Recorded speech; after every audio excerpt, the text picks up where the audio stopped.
41वां अध्याय। शिव द्वारा दक्ष को जीवित करना। देवताओं ने महादेव जी की बहुत स्तुति की और कहा, भगवान आप ही परम ब्रह्म हैं और इस जगत में सर्वत्र व्यापक हैं। आप मृत्युंजय हैं। चंद्रमा, सूर्य और अग्नि आपकी 3 आँखें हैं। आपके तेज से ही पूरा जग प्रकाशित है।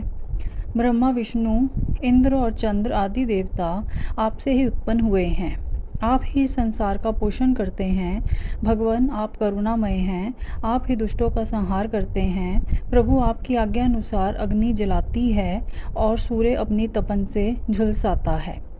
मृत्यु आपके भय से कांपती है। हे करुणा निधान, जिस प्रकार आज तक आपने हमारी हर विपत्ति से रक्षा की है, उसी प्रकार हमेशा अपनी कृपा दृष्टि बनाएं। भगवान, हम अपनी सभी गलतियों के लिए आपसे क्षमा मांगते हैं। आप प्रसन्न होकर यज्ञों को पूर्ण कीजिए तथा यजमान दक्ष का उद्धार कीजिए। वीरभद्र और महाकाली के प्रहारों से घायल हुए सभी देवताओं व ऋषियों को आरोग्य प्रदान करें। उन सभी की पीड़ा को कम कर दें। हे शिव जी, आप प्रजापति दक्ष के अपूर्ण यज्ञों को पूर्ण कर दें और दक्ष को पुनर्जीवित कर दें। भग ऋषि को उनकी आँखें, पूषा को दान प्रदान करें। साथ ही जिन देवताओं के अंग नष्ट हो गए हैं उन्हें ठीक कर दें। आप सभी को आरोग्य प्रदान करें। हम आपको यज्ञ में पूरा पूरा भाग देंगे। ऐसा कहकर हम सभी देवता त्रिलोकीनाथ महादेव के चरणों में लेट गए। हमारी स्तुति और अनुनय विनय से भक्त वत्सल भगवान शिव प्रसन्न हो गए।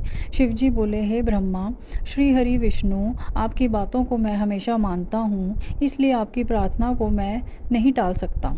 परंतु मैं यह बताना चाहता हूँ कि दक्ष के यज्ञ का विध्वंस मैंने नहीं किया है। उसके यज्ञ का विध्वंस इसलिए हुआ क्योंकि वह हमेशा दूसरों का बुरा चाहता है, उनसे द्वेष रखता है। परंतु जो दूसरों का बुरा चाहता है उसका ही बुरा होता है। अतः हमें कोई भी ऐसा कार्य नहीं करना चाहिए जिससे किसी को कष्ट हो। तुम्हारी प्रार्थना से मैंने तुम्हें क्षमा कर दिया है और तुम्हारी विनती मानकर मैं दक्ष को जीवित कर रहा हूँ। परंतु दक्ष का मस्तक अग्नि में जल गया है, इसलिए उनके सिर के स्थान पर बकरे का सिर जोड़ना पड़ेगा। भग सूर्य के नेत्र से यज्ञ भाग को देख पाएंगे तथा पूषा के टूटे हुए दांत सही हो जाएंगे। मेरे गणों द्वारा मारे गए देवताओं के टूटे हुए अंग भी ठीक हो जाएंगे। भृगु की दाढ़ी बकरे जैसी हो जाएगी।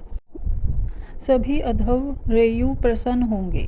यह कहकर वेदी के अनुसरण करता परम दयालु भगवान शंकर चुप हो गए।